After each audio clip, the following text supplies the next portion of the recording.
Jannik Sinner versus Carlos Alcaraz. Wimbledon 2025 final shows men's tennis is ready for its next big rivalry.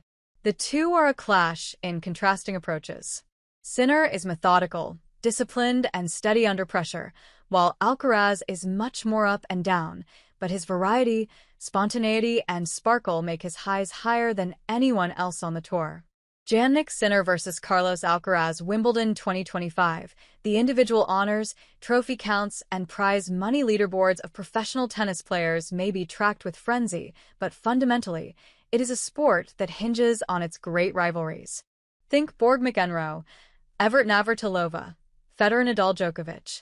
The legacy that each of these players leaves behind, the feel-good nostalgia and heightened sense of history, is intertwined with one another.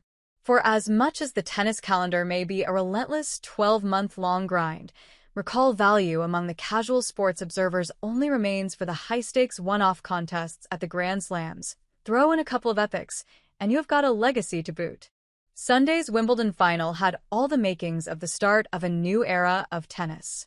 And by the time Jannik Sinner had defeated Carlos Alcaraz in 4 streaky yet absorbing sets as twilight fell on center court, it also felt like watching the sport's newest duopoly crystallizing.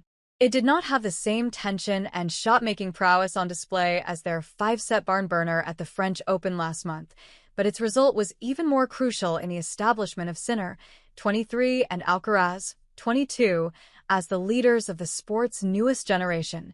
Merely meeting on the big stage is not enough for a rivalry to burgeon. It requires equilibrium in the contests, too, which had been lost between these two in the recent past.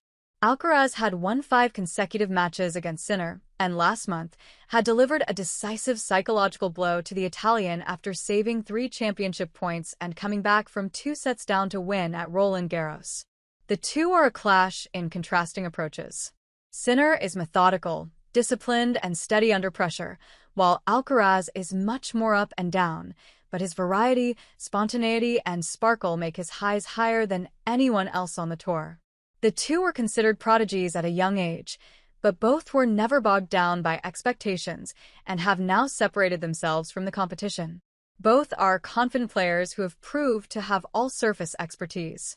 Alcaraz, who was a major winner and world #1 as a teenager, has always had the upper hand over Sinner when it comes to his ease on the big stage and the admiration he has been able to evoke in the crowds. By winning a 6th consecutive match and beating him in a big final again, he may well have established his supremacy. But Sinner showed steel and ruthlessness to put that setback behind him and stay steady throughout the high-wire occasion, once again establishing parity in this dynamic. Both players have already played their part in much-hyped matches, which is perhaps a result of the keenness of fans to see a replication of the golden era of men's tennis that has just passed.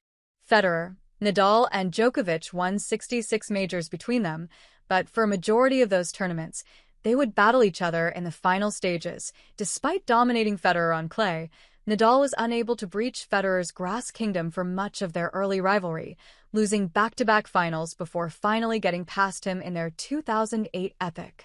A few years later, in 2011, Djokovic would take a similar leap to break Nadal's hegemony at the top of the game, beating him in the Wimbledon final to score his first victory over his rival at a major. Sinner's victory has a similar look and feel. He has now reduced the deficit in his head-to-head record with Alcaraz to 5-8 and won his 4th major. It adds much intrigue as the traveling circus of tennis heads to the hard courts at the US Open, where Sinner is the defending champion and has a chance to win his 5th major and equal Alcaraz's Grand Slam tally. Tennis would be lucky if this is the new rivalry upon which it hinges now. Hey friends, if you enjoyed this video, don't forget to give it a like. Got a question, opinion, or suggestion? Drop a comment below. I read all of them, and I often feature interesting ones in my next videos. And most importantly, for more exclusive boxing highlights and celebrity news, make sure to subscribe to the channel and hit the notification bell so you never miss an update. Your support helps us grow and keep bringing you awesome content. See you in the next video. Stay safe and take care.